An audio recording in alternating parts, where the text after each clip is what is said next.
Ka mira të tjerë që nuk jetojnë fare në Shqipëri fare, nuk jetojnë këtu dhe marrin rrogën në Shqipëri, sepse e duan, çfarë marifeti kanë bërë? Rrogën e merr ai që i ka fut në punë, ndërkohë këta marrin vetëm sigurimet, e duan për efekt pensioni. Ai jeton ndërkohë në Gjermani ose në Amerikë. Dhe kjo është e vërteta e madhe. Tani ky thot ti mos i thuaj këto gjëra, si mos i them unë këto gjëra. Unë nëse nuk i them këto gjëra kam bërë tradhtin dhe adhëut, sa ka unë i di këto gjëra. Bravo.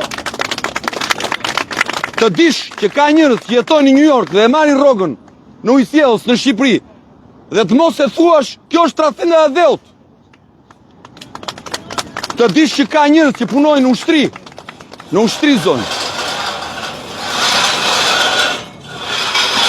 Në ushtri, në polici, me radhë, në çdo sektor, që jetojnë jashtë adhëut dhe e marrin rrogën brenda Shqipërisë, e të mos e thuash është tradhti e madhe. Është tradhtim për ata fëmijët që s'kan ilaçe aty te onkologjiku. Pastaj kur themi ne për këto të onkologjikut na thon bëni politik. Po si bëhet kësaj? Mos i themi këto. Keq kur i thua, keq kur si thua. Kështu që në këtë kuptim është shumë e rëndësishme të vrasim frikën. Do vazhdoj, janë 13 të proceduar penalisht, 4 nga cilët janë arrestuar për prishje dhe të rendit dhe të qetësisë publike. Tani, ju që më dëgjoni, në një protestë të bërë me njoftim, si mund të prishet rendi dhe qetësia publike? Se ne ndaj vim në protestë të prishim qetësinë publike. Ne nuk vim në protestë që të mos flasim. Bravo. Do me thënë, po bre një protestë me njoftim, sigurisht që do e prishësh qetësinë, se do bërtasësh. Në një nga format, mund të jetë dhe proteste e eshtur, po ne kemi zgjedhur këtë duke bërtitur. Kështu që nuk qëndron. Dhunë ndaj kundërshtimi forcave të rendit. Çfarë kemi kundërshtruar forcat e rendit ne? Mos erdhi. Ju si gazetar këtu keni qenë, keni dëgjuar ju të bëjmë me megafon një thirrje policia të thotë mos bëni këtë dhe ne se kemi bërë? Keni dëgjuar ju? Ligji atë thot ligji për tubimet, duhet të dalë shefi me megafon dhe të thotë 3 herë. Mos e bëj këtë se e duke shkel ligjin. Ju keni dëgjuar ndonjë këtu në miting? Jo. Si e kemi shkel ligjin ne? Pse se njëri vjen dhe tjetri ikën nga policët? Po ai mund të jetë përfaqësues i bandave. I pat ju ata 3 civilët vinin bënin foto. Ne nuk kishim asnjë kundërshtim të bënin foto punonjësit e policisë shtetit. Le t'i bëjnë me uniformë. Pse duhet vi civil ai? Ku di unë kush është ai? Ai mund të jetë një antar i bandës filan apo Y. Edhe vjen edhe intimidon njerëzit. Edhe kanë arrestuar një ushtarak prej 18 vitesh, doktor shkencash, Ergjys Uanën, që unë jam i bindur që do dali pafajshëm, jam siç kemi dal shpesh me këta, i cili ka qenë punonjës, oficer policie, për 18 vite. Dhe është distancuar nga këta se nuk e ha do të gjehon e këtyre, por jeton me dignitet, ka që thjesht është. Dhe vene procedojnë, pse proteston kundra i dutve? Bravo Gysi! Bravo Gysi! Qa është kjo? Ergysi nuk që asë shoferi në një nga këta të botës krimit, si që janë këta tjerët, që i keni par ju. Jo, Ergysi ka këtu, në bau protest. Kanë arrestuar avokat Alfred Matoshin. Një djali shkëlqyer. Qa bëri Alfredi, erdhi dhe luftoi duke ngritë zërin për të drejtën. Kë vrau Alfredi, kë dhunoi, kë theu. Jo. E kanë dhunuar, i kanë thyer, i kanë krisur shpatuën.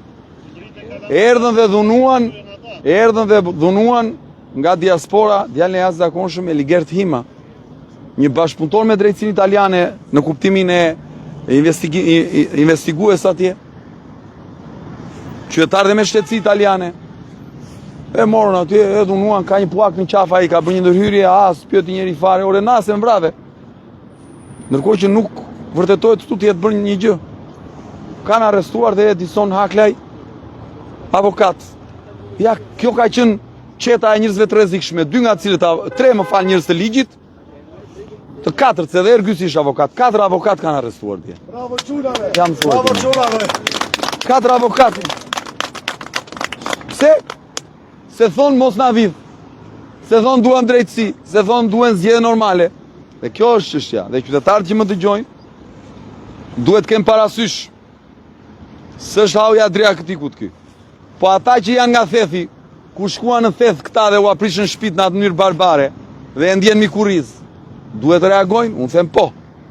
Po ata që ju janë vjedh lumenjt, dhe bëjnë hidrocentrale, duke u vjedhur, duhet të reagojnë? Unë them po.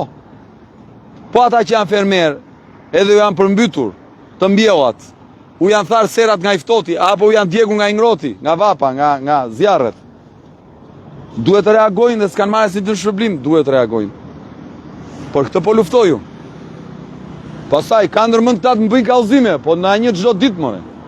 Unë ka rëndësi të mos dënohem ndonjëherë për vjedhjet lekëve të shqiptarëve, se për protesta e përballje me hajdutët çdo ditë. Kaq. Por mua është nder i madh të më procedojnë si një njeri që përballet me hajdutët.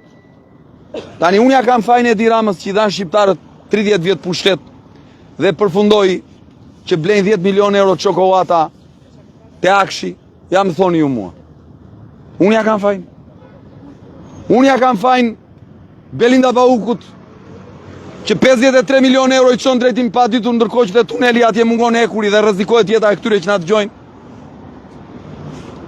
Unë ja kam fajin këtyre për 400 milion euro të koncesioneve, ndërkohë të incineratorëve, ndërkohë që plerat vazhdojnë të digjen në këtë vend. Rrugëve, ngelen rrugëve, nuk ka incinerator. Mos i themin e këto. Unë ditën që si them më këto, nuk rri më në jetë publike. Madje, nuk rri më as në Shqipëri, se s'kam se rri unë në një republik. Që njeriu të ketë frikë të thotë atë që është e vërteta. Të vërtetën, pa i rënë njeriu në qafë. Po merresh unë ndonjëherë me Edi Ramën si individ, jo si kryeministër flas. Apo me familjen e Edi Ramës, siç ai është marrë me tmit dhe ka bërë shumë gabim. Këtu do që fajim. Unë po merrem me Edi Ramën si kryeministër. Dhe në fakt, po merrem me Edi Ramën hakshe, po merrem me Edi Ramën që ka marrë në mbrojtje Belinda Baukun. Bravo! Dhe jo Belinda Baukun si zonjë, si grua, si nën, po Belinda Baukun si ministre dhe zëvendës kryeministre që është kapur në abuzim, ka që thjesht është kjo punë.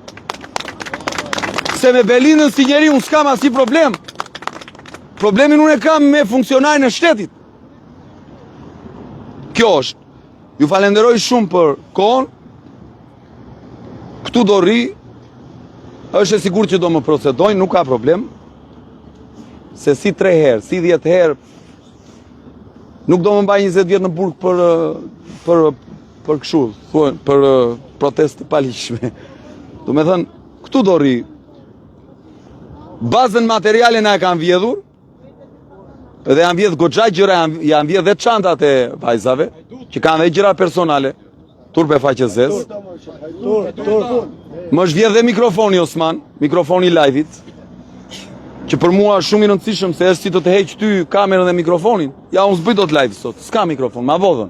Qëllë çantën e pajisjeve, janë vjedh dhe ngroset, unë duhet rria në të ngrotë sot, do rri në të ftohtë. U vodhe plasmasi, ani, do thoni ju s'ke pse e bën këtë sakrificë. Drejtat e njeriut, Ore, totalisht. këtë sakrificë që është simbolike, unë nuk pretendoj heroizma këtu më jo. Po kjo është simbol, më është simbolike, njerëzit të reagojnë, qëndrojnë kaq. Jo është. Imagjinoni të mos kish shkrep asnjë armë ujë Orqinaku atëherë kur erdhi në italian domethënë. Paktën shkrepi një armë domethënë, ruajti nderin. Ka që thjesht është kjo histori domethënë. Ju falenderoj shumë ju gazetarve, se në gjithë këto have që ka Shqipëria. Bravo.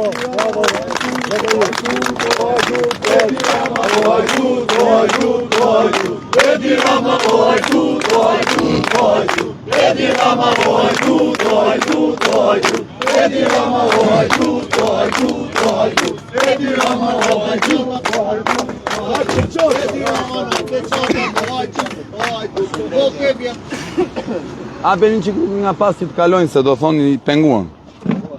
Faleminderit shumë. Kashi? Jo, s'ka. Po mi më unë jam me çadër, ju pa çadër? Jo, s'ka. Se s'më tha që s'kish. Ta prishe moment. Nejse do bjerë që ju.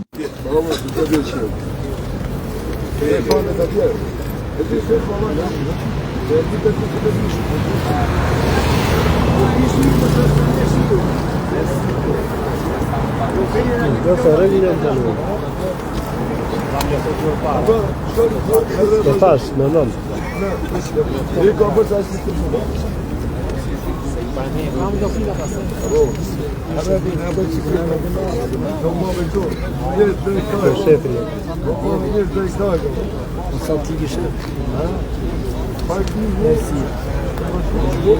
Sa taloni e shumë apoj.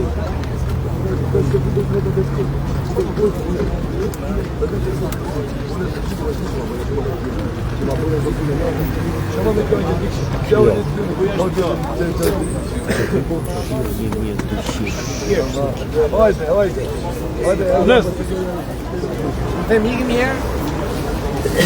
No momento não praf. Jo, jak bishi. Jo se kam